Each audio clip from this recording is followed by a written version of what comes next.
Nicholas Latifi will dominate any normal person in a racing car. Facts. It's just that he is in the preeminent racing series in the world, and he is in a situation where not only is he having difficulty adapting to the 2022 cars, but he's had someone who's completely new to the team, also completely new to the cars, come in and comprehensively beat him.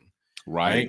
That is a situation where it's just not sustainable long term. It doesn't help if you crash either. So there's two factors to this.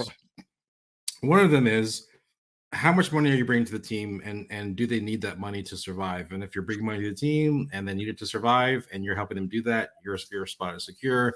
How you perform with regard to your teammate is important for future progress. But at the end of the day, if they need the money, then they need the money. They need the money. The problem is we're in a cost cap era now, right? Every single dollar matters, and it matters more to the smaller teams than it does to the bigger teams. If you are crashing your car as frequently as not crashing it, suddenly the money you bring to the team doesn't actually matter as much because you're costing just as much as you're Just as much bringing. as you're bringing. Right. So even if his pure performances would be average or middling, that actually might not be the deciding factor in whether or not he stays. It actually may be purely down to cost because it's not just a question of like, oh, do we have enough spares left to like, run this race or run two different configurations of downforce over the weekend? It's like, can we even bring parts to the next race type of stuff? This is a cost cap. This is what it means. So I definitely think that the rumors that have been floating around that he's already replaced are probably not accurate. I've seen one person say that and they immediately kind of backtracked. So I don't think we have to worry about a mid-season swap necessarily.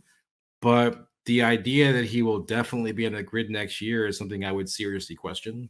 Okay. I think that Williams could very easily strike a deal with Oscar Piastri, I was about to say with Alpine, or depending on how Logan Sargent does this year in F2, maybe even he could actually be a person to have in Williams. And let's not forget, he is an American. He's an American. And he's from the US as well.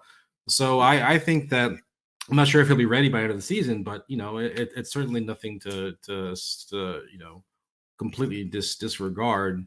Thanks for tuning in and watching another video here at Wolfpack Performance. Check out some of my other content on Formula One issues, our topics, and our DIY products on how to customize your vehicle. Don't forget to comment, like, share, and subscribe. See you soon.